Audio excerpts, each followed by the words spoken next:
Hello friends, ఎలా ఉన్నారు? నేను బాగున్నాను. మీరందరూ బాగుండాలని కోరుకుంటున్నాను. ఇప్పుడు కథలోకి వెళ్ళిపోదామా? మరి వైషు రాను రాను మహీతో అటాచ్మెంట్ విపరీతంగా పెంచుకోసాగింది. అమ్మా, ఆ రోజు పొద్దున్న వైషు పేచీలు మొదలెట్టింది. ఏమైందిరా? మహీ లాలిస్తూ అడుగుతోంది. వైషు మహీ జడ పట్టుకుని నాకు ఇంత పెద్ద జడ కావాలని రాగాలు తీస్తోంది. ఓసిని అఘాయిత్యం! ఏమే, నీకున్న ఆ 2 పిలకలు చాలవా? లలితకు బాగా నవ్వొచ్చింది. చాలవు! వైషుకు ఉక్రోషం వచ్చి ఇంకాస్త శృతి పెంచింది. ఇదమ్మా దీని వరస. రోజు వెతికి మరీ కొత్త పేచీలు పెడుతుంది. విష్ణుమూర్తి గారికి ఆ పేచీకి ఏమనాలో అర్థం కాక అసహాయంగా అన్నారు. ఉదయ్ పేపర్లో సీరియస్గా మునిగిపోయినాడు. అతనేం కల్పించుకోలేదు. వైషు రోజు గుడ్గల్లా అన్నీ చక్కగా తింటే నీకు ఇంత పెద్ద జడ వస్తుంది, సరేనా? మహి ఓపిగ్గా నచ్చచెప్తోంది.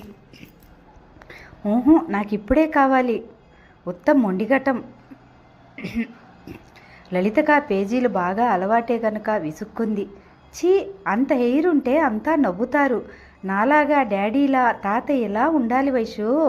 ఇక అర్జున్ కూడా తన రేంజ్లో సర్ది చెప్పడానికి వచ్చాడు. కాదు, నేను అమ్మలానే ఉంటాను. వైషుకి ఇంకా పంతం మొదలైంది. సరే, ఇలా రా. మహి ఇక వైషు ఏం చెప్పినా వినదని తన ఒళ్ళో కూర్చోబెట్టుకుని తన జడను వైషు భుజం మీంచి ముందుకేసింది. అరే వైషు, చూసావా? ఈ జడ నీదైపోయింది. అమ్మో, వైషుకి ఇంత పెద్ద జడ? ఆశ్చర్యంగా అడిగినట్లు అడుగుతోంది. అమ్మా, అయితే ఇది నాకిచ్చేయి. వైషుకి ఐడియా ఏదో బాగా నచ్చింది. అలాగే, నీదే. ఇక ఏడు పాపేయి మహి, బుజ్జగిస్తూ చెప్పింది మహి. అలా కాదు, ఇది నాకివ్వు. వైషు ఆ జడ పట్టుకుని లాగడం మొదలెట్టింది. ఇక లాభం లేదని ఉదయ్ లేచొచ్చాడు. వైషు, అలా చేస్తే అమ్మకు పెయిన్ వస్తుంది, వదులు, వారించాడు. పర్లేదు, నెమ్మదిగా ఊరుకుంటుంది. మహీకి వైషు ఇంకా పేచి మొదలెడుతుందో అని భయం. దాని సంగతి నీకింకా తెలియదు. She is very dangerous. నీ జడనింక వదలదు. వైషు, ఇలారా. ఉదయ్ పిలుస్తున్న వైషు మహీ నొదిలి రాలేదు. పోన్లేరా, వాళ్ళమ్మలా జుత్తు కత్తిరించుకోకుండా మహీలా అంత పెద్ద జడ కావాలంటోంది, అంతేగా?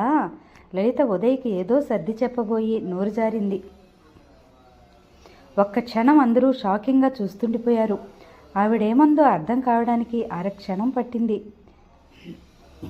ఎర్రబడిపోయిన ఉదయ్ మొహాన్ని, మ్లానమైపోయిన మహీ వదనాన్ని చూసి విష్ణుమూర్తి గారు బాగా సీరియస్ అయిపోయారు.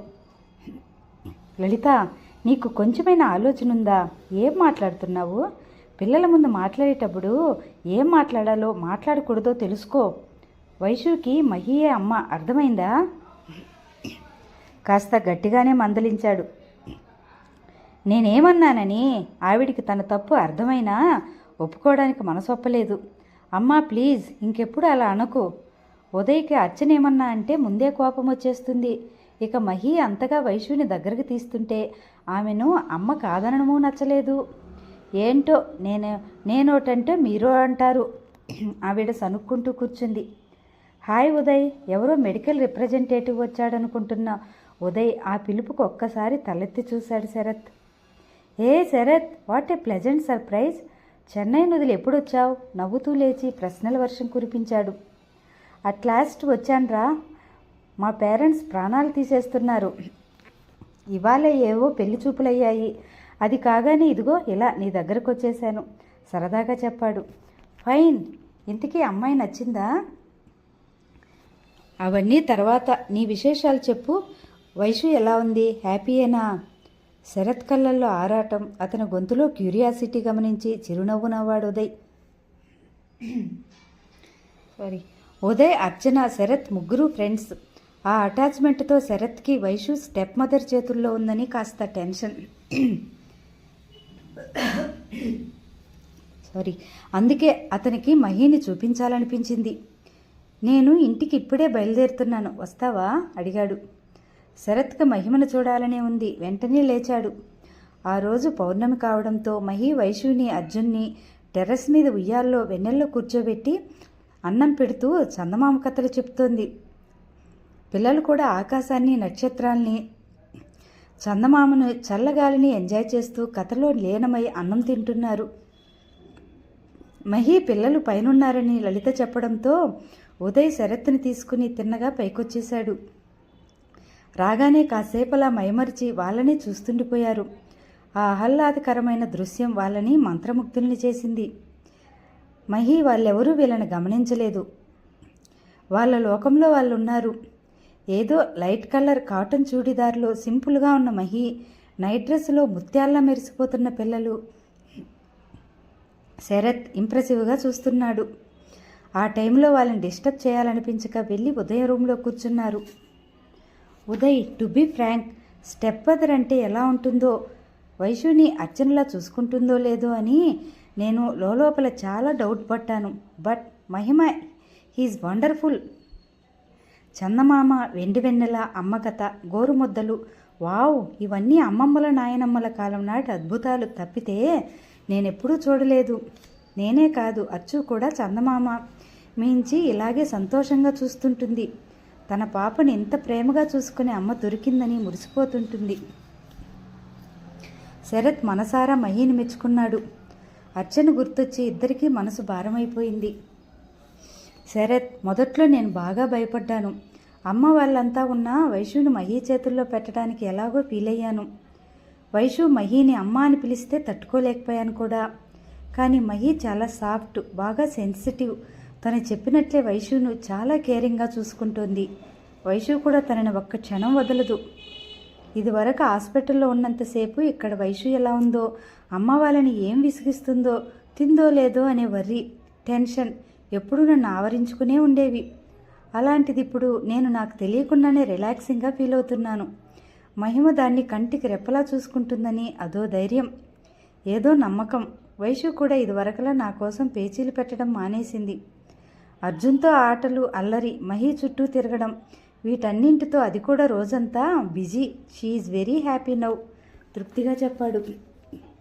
వెల్, వైషుకి మంచి అమ్మ దొరికింది. She's very very lucky. I think you also. Sharath చిలిపిగా నవ్వాడు. Yeah, I'm also. తన మనసులో కొత్త ఊహ ఉదయించిందని ఉదయ్కి తెలుసు. చిరునవ్వు నవ్వుకున్నాడు. అమ్మా, కిచెన్లో ఉన్న మహి వైషు గావుకేక విని పరిగెత్తుకొచ్చింది. వైషుకు ఒంట్లో కాస్త నలతగా ఉండి చిరాగ్గా ఉంది. దాంతో పేచీలు ఎక్కువైపోయాయి. ఏమైంది? కంగారుగా అడిగింది మహి.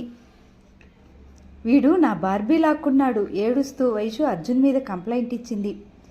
మహి కాస్త పక్కకెళ్ళగానే వాళ్ళకిది మామూలే. ఆడుకున్నంతసేపు ఆడుకుంటారు, తర్వాత గొడవలు మొదలు. అర్జున్ అసలే దానికో పక్క ఒంట్లో బాలేదు, మళ్ళీ దాన్ని ఏడిపించావంటే దెబ్బలు పడతాయి, జాగ్రత్త.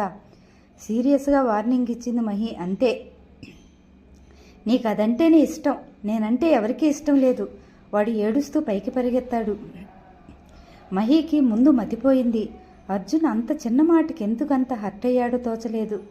శాంతికి వైషుని అప్పగించి వాడు వెనకాలే గబగబా పైకెళ్ళింది. అర్జున్ బెడ్ మీద బోర్లా పడుకుని వెక్కిళ్ళు పెట్టుకుంటూ ఏడుస్తుంటే భరించలేనట్టుంది. అర్జున్, సారీ నాన్న, చెల్లికి ఒంట్లో బాలేదు కదా, అందుకే అలా అన్నాను. వాణ్ణి సముదాయించాలని ప్రయత్నిస్తూ బతిమలాసాగింది. కానీ వాడు మాత్రం ఏడు పాపలేదు. మహి మాట వినిపించుకోవటం లేదు. పిల్లోలో తలదూర్చి గట్టిగా ఏడుస్తున్న అర్జున్కి ఏం చెప్పి ఊరుకోబెట్టాలో మహికి తెలియటం లేదు. తనేమైనా పొరపాటు చేస్తుందా? వైషుకి ఎక్కువ ఇంపార్టెన్స్ ఇచ్చి అర్జున్ని ఇగ్నోర్ చేస్తుందా? తరచి తనని తాను ప్రశ్నించుకుంటోంది. ఏమైంది? అర్జున్ ఏడుస్తున్నట్ట. అప్పుడే ఇంటికొచ్చిన ఉదయ్కి శాంతి జరిగింది చెప్పగానే వెంటనే పైకొచ్చాడు. ఉదయ్ని చూడగానే అర్జున్ ఇంకాస్త రాగం పెంచాడు. మహి హెల్ప్లెస్గా చూస్తుండడంతో ఉదయ్కి పరిస్థితి అర్థమైంది. మహి, అర్జున్కి మంచి క్రికెట్ బ్యాట్ కొనాలని నన్ను తొందరగా రమ్మని ఫోన్ చేశావు కదా, మరి వీడేంటి రెడీ అవ్వకుండా అచ్చంగా వైషులా రాగాలు తీస్తున్నాడు? వాడి తల నిమురుతూ మహిని ఆశ్చర్యం నటిస్తూ అడిగాడు. క్రికెట్ బ్యాట్ పేరు వినగానే అర్జున్ టక్కుని ఏడుపాపి మరీ గ్లౌజెస్, ప్యాడ్స్ అంటూ వాటికి బేరం పెట్టాడు. అవే కాదు, వికెట్స్, హెల్మెట్, క్రికెట్ సెట్ అంతా కొనుక్కుందాం. Come on my boy. ఉదయ్ నవ్వుతూ చెప్పాడు. అంతే, అర్జున్ అన్నీ మర్చిపోయి ఎగిరి గంతేశాడు. పిల్లల్ని టాయ్స్ షాప్కి తీసుకెళ్ళి అడిగినవన్నీ కొని అక్కడికి దగ్గరలో ఉన్న పార్కుకి తీసుకెళ్లారు. అక్కడికి వెళ్ళగానే అర్జున్ వైశూలిక ఆటల్లో పడ్డారు. మహి డల్గా కూర్చుని ఉంది అది చూసి. Mahi, what happen? ఎందుకంత మూడీగా ఉన్నావు? అడిగాడు ఉదయ్. అర్జున్ ఇవాళ ఎలా ఫీల్ అయ్యాడో వివరంగా చెప్పుకొచ్చింది. వాడెందుకంత ఫీల్ అయ్యాడో ఎంత ఆలోచించినా నా ఊహకు అందటం లేదు. మహి, అమ్మేమైనా వాణ్ణి సరిగ్గా చూస్తుందా? అదేం లేదు, ఆవిడ వాణ్ణి ఎప్పుడూ ఏమీ అనలేదు. కాకపోతే మామయ్య గారిలా దగ్గరికి తీయరు. అర్జున్ కూడా ఆవిడనంత పెద్దగా పట్టించుకోడు కూడా అంది. ఐసి తల పంకించాడు.